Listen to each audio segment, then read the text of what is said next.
देख रहे हैं सबसे पहला जलालुद्दीन, ये सब इंस्पेक्टर, ये पूर्व दरोगा रहे, रिटायर्ड दरोगा, ये अतहर परवेज, इन सब ने मिलकर एक डॉक्यूमेंट तैयार किया 2047, अब से 25 साल बाद, जब हिंदुस्तान आजादी का शताब्दी मना रहा होगा। आजादी की शताब्दी यानी 1947 में हम आजाद हुए, तो 2047, अगली तस्वीर दिखाई, 2047 में इन्होंने हिंदुस्तान को इस्लामिक राष्ट्र, मुस्लिम राष्ट्र बनाने की तैयारी कर ली। और ये डॉक्यूमेंट है, पहली तस्वीर दिखाई डॉक्यूमेंट की पहली तस्वीर, वो जो डॉक्यूमेंट है ये आप देख रहे हैं, डॉक्यूमेंट 2047, इंडिया 2047 आपने लिखा है, ये वो डॉक्यूमेंट है। फुल स्क्रीन लीजिए और देखिए रेड पड़ी, तो रेड के बाद पोस्टर जो मिले हैं वो आप देख रहे हैं, एनडीएसडीपीआई के जो पोस्टर हैं वो आप देख रहे हैं कि तो कैसे, किस तरह से आखिर 4 चरणों में हिंदुस्तान को इस्लामिक राष्ट्र बनाने की तैयारी है, 4 चरणों में।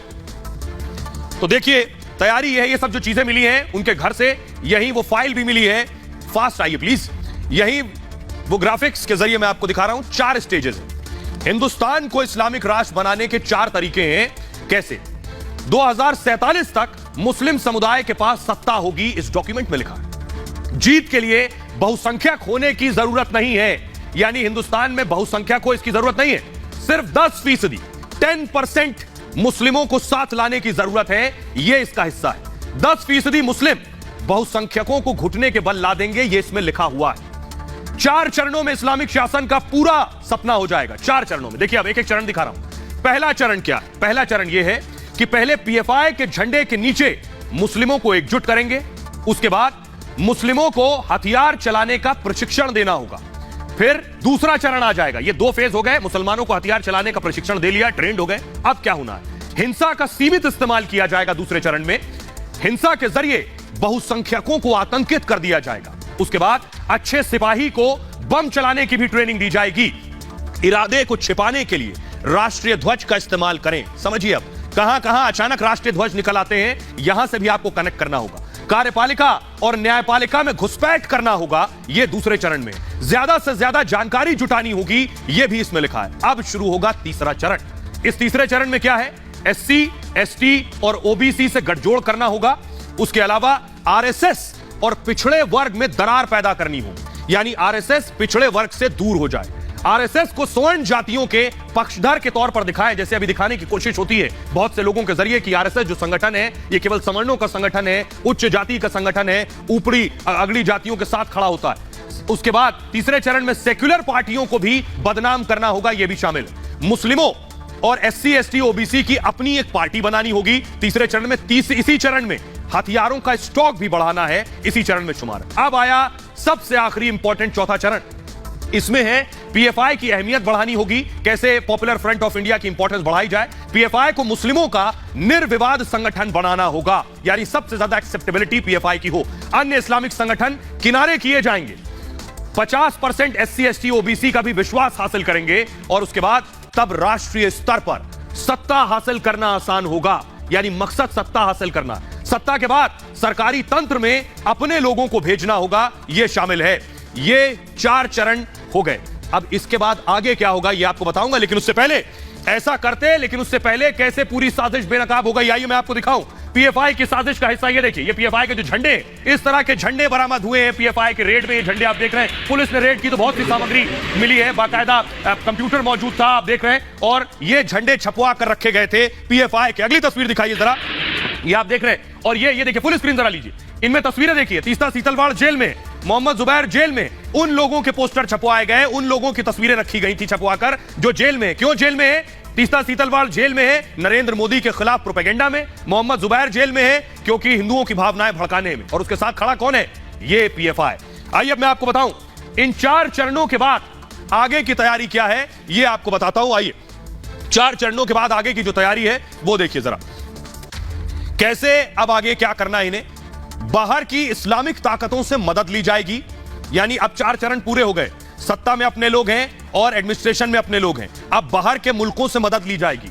इस्लामिक सिद्धांतों पर नया संविधान लेकर आया जाएगा, सभी विरोधी ठिकाने लगा दिए जाएंगे, युवाओं में कट्टरपंथ को बढ़ावा दिया जाएगा, और हर घर में पीएफआई की पहुंच बढ़ाई जाएगी। हर घर से एक व्यक्ति की पीएफआई में भर्ती की जाएगी। स्वस्थ लोग स्वस्थ राष्ट्र अभियान की आड़ में हम काम करेंगे। मुस्लिम बहुल इलाकों में जमीनों का अधिग्रहण किया जाएगा और संघ परिवार के खिलाफ कदम उठाए जाएंगे। संघ के नेताओं के खिलाफ सूचना जुटाई जाएगी और दूसरे इस्लामिक देशों की भी मदद ली जाएगी। तुर्की के साथ मैत्रीपूर्ण संबंध विकसित किए गए हैं और अन्य इस्लामिक देशों के साथ दोस्ती बढ़ाई जाएगी। ये सारी चीजें इस दस्तावेज में शामिल हैं। लेकिन उससे पहले आपको बताऊं, जो इसको अंजाम देने वाले थे वही शिकंजे में आ गए। कौन है वो लोग, उनकी तस्वीर मैं आपको दिखाने जा रहा हूं। ये देखिए जरा, ये है एक गिरफ्तार हुआ है दानिश। आज पुलिस ने इसे गिरफ्तार किया है दानिश को। यह गिरफ्तारी बड़ी मानी जा रही है। गजवाए हिंद से जुड़ा हुआ था यह दानिश। मैं आपको बताऊं लेकिन इसकी आगे की तैयारी क्या थी, इसकी आगे की तैयारी क्या थी दानिश की, और गजवाए हिंद क्या है, इसकी मंशा क्या है, इससे आपको अंदाजा हो जाएगा कि यह बेवजह नहीं है। इस्लामिक राष्ट्र और इस्लामिक राष्ट्र के साथ गजवाए हिंद। गजवाए हिंद है भारत पर कब्जे के लिए की गई लड़ाई, हिंदुस्तान पर कब्जे की लड़ाई, इस्लाम के विस्तार के लिए किया गया युद्ध है। गली गली में इस्लाम का परचम लहराना इसका मकसद है और गजवाए हिंद कट्टरपंथियों का दरअसल पुराना ख्वाब रहा है। अब जरा सुनिए एसएसपी मानवजीत सिंह क्या कह रहे हैं दानिश की गिरफ्तारी के बाद। जो गिरफ्तार अभियुक्त है उसका नाम है मरगूब अहमद दानिश, पुकारू नाम ताहिर है, पिता का नाम सैफुद्दीन। ये मुनीर कॉलोनी फुलवारी शरीफ का रहने वाला है। मूल रूप से ये लोग चंदौती थाना गया के रहने वाले हैं, लेकिन काफ़ी देर से फुलवारी शरीफ थाना में बसे हुए हैं। वर्ष 2006 से लेकर 2020 तक जो गिरफ्तार अभियुक्त है ये दुबई में यूनाइटेड अरब अमीरात में काम करता था और 2020 के बाद ये लॉकडाउन के बाद यहीं पे फुलवारी शरीफ में परमानेंटली वापस आया है।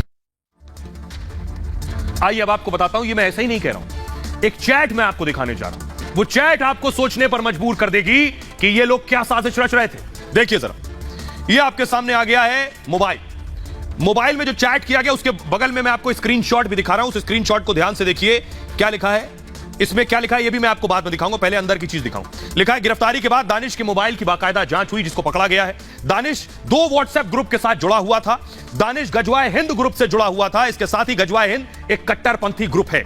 इस व्हाट्सएप ग्रुप में 181 सदस्य हैं। यह ग्रुप पाकिस्तान के नंबर से चल रहा था बाकायदा। दानिश भी पाकिस्तानी ग्रुप का एडमिन था, यानी ग्रुप इसने क्रिएट किया। सदस्य भारत, पाकिस्तान, यमन और इस्लामिक देशों से जुड़े हुए थे। ग्रुप में भारत विरोधी वीडियो शेयर किए जाते थे बाकायदा। कश्मीर में आतंकवाद के समर्थन में बाकायदा पोस्ट किए जाते थे।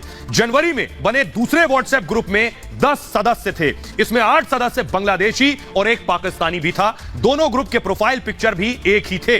तस्वीर में भारत के नक्शे पर पाक का झंडा भी था। ग्रुप का स्लोगन डायरेक्ट जिहाद था। सोचिए, ग्रुप का स्लोगन था जिहाद। पुलिस अब विदेशी फंडिंग की जांच करेगी बाकायदा इस पूरे मामले में। अब जरा पुलिस को सुनिए, उसके बाद वो पूरा व्हाट्सएप चैट मैं आपको दिखाऊंगा। सुनिए जरा पुलिस को। ये ग्रुप 2023 में डायरेक्ट जिहाद नाम का एक स्लोगन देके रखा हुआ था और इसके जो ग्रुप आइकॉन्स थे दोनों ग्रुप में, उसमें हिंदुस्तान का नक्शा था जिसके ऊपर पाकिस्तान के फ्लैग को चिपकाया गया था। ये बहुत ही कट्टरपंथी ग्रुप है और ये बिल्कुल ही ब्रेन वॉश्ड कैडर है गजवाए हिंद का और एक आइडियोलॉग है और अपनी विचारधारा से, जो कि एंटी नेशनल देश विरोधी विचारधारा है, उससे अधिक युवाओं के जोड़ने में प्रयासरत था। ये एक स्लीपर सेल माना जा रहा है और जो बाकी सदस्य हैं उनका सत्यापन करके उनकी भी गिरफ्तारी की कार्रवाई की जाएगी। और आइए अब आपको वो चैट मैं दिखाने जा रहा हूं जो चैट बताएगा इनके मंसूबे क्या है हिंदुस्तान में रहकर। ये है वो चैट, ये देखिए जरा। इसको अगर फुल स्क्रीन लीजिए अमित शर्मा, फुल स्क्रीन लीजिए और फिर दिखाइए। अब देखिए जरा फुल स्क्रीन, ऊपर देखिए ग्रुप का नाम क्या है, गजवाए हिंद इस ग्रुप का नाम है। और आइए जरा नीचे पढ़िए, इलियास पटेल क्या लिख रहे हैं, कोई फायदा नहीं है AIMIM को सपोर्ट करने का, यानी ओवैसी की पार्टी को सपोर्ट करने का कोई फायदा नहीं, वो ये लिख रहा है। आगे लिख रहा है अब डायरेक्ट जिहाद करेंगे 9:33 पर। लिख रहा है 2023 में, यानी अगले साल की तैयारी है। 9:33 पर ही लिख रहा है खिलाफत के ऐलान हम इंडियन मुस्लिम करेंगे। अब आप समझिए इनकी साजिश क्या है और इनकी तैयारी क्या है। जिहाद की बातें कर रहे थे और गजवाए हिंद के नाम से ग्रुप बना रखा था जिसका मकसद ही है भारत पर कब्जा। जरा सुनिए SSP क्या कह रहे हैं इस पूरे मामले पर। बिहार में जो 2 लोग पकड़ा है वो दस्तावेज इसी प्रकार के हैं कि 2047 तक भारत में इस्लामिक शासन होगा। इस उद्देश्य को लेकर वो लोग काम कर रहे हैं और ये बहुत ही अलार्मिंग है। मैं समझता हूँ सरकार इसके ऊपर कार्रवाई कर रही है, पर समाज को भी समझने की आवश्यकता है। यहाँ की PFI लगातार देश को तोड़ने की बात करती है। मुझे नहीं लगता कि बिहार में PFI और इस्लामिक टेररिज्म का कोई माहौल है। मोस्टली लोग शांति प्रिय लोग हैं, बिहार में इस तरह का माहौल नहीं है। तो आप सियासतदानों को सुन रहे थे। SSP का कहना है कि इस पूरे मामले में इन्वेस्टिगेशन चल रही है। बहरहाल आगे बढ़ते हैं। आज की एक और बड़ी खबर है जिस पर सबसे ज्यादा शोर हो रहा है चारों तरफ। हामिद का दोस्त पाकिस्तान का जासूस। हामिद अंसारी देश के पूर्व राष्ट्रपति, उपराष्ट्रपति हामिद अंसारी की तस्वीर आप देख रहे हैं। कहा जा रहा है हामिद अंसारी के ताल्लुक पाकिस्तान के एक आईएसआई एजेंट से। हामिद अंसारी के ताल्लुक पाकिस्तान के ये आईएसआई एजेंट, इनका नाम है नुसरत मिर्जा। नुसरत मिर्जा के हामिद अंसारी के दोस्त हैं। आरोप लग रहे हैं हामिद अंसारी पूर्व उपराष्ट्रपति ने नुसरत मिर्जा के साथ खुफिया जानकारी साझा की है, जो जानकारी आईएसआई तक गई है। क्या इन जानकारियों का इस्तेमाल हिंदुस्तान के खिलाफ हुआ, और अगर हुआ है तो हामिद अंसारी को इसका जवाब देना चाहिए। जरा रिपोर्ट देखिए। तार कांग्रेस के पाकिस्तान से जुड़ते हैं, करंट वहीं से आता है। पूर्व उपराष्ट्रपति हामिद अंसारी फिर विवादों में है। इस बार आरोप बेहद गंभीर है। हामिद अंसारी पर पाकिस्तान के जासूस को भारत बुलाने का आरोप है। पाकिस्तानी पत्रकार ने इस दौरे पर मिली कई जानकारियां पाकिस्तान की खुफिया एजेंसी आईएसआई के साथ शेयर की, और आईएसआई ने इस जानकारी का कैसे इस्तेमाल किया, इसका बस अंदाजा ही लगाया जा सकता है। एक दो बार नहीं, 5 बार अंसारी ने इस पाकिस्तानी पत्रकार को भारत बुलाया और दावा है कि खुफिया जानकारी साझा की गई। अब बीजेपी सवाल पूछ रही है कि राष्ट्रीय सुरक्षा से खिलवाड़ क्यों और किसके इशारे पर किया गया। वैसे हामिद अंसारी ने पाक पत्रकार को न जानने की सफाई दी है, लेकिन अब इस सफाई की भी हवा निकल गई, क्योंकि दावा है कि अंसारी के दफ्तर की तरफ से इस पाकिस्तानी जासूस को बुलाने की सिफारिश की गई थी।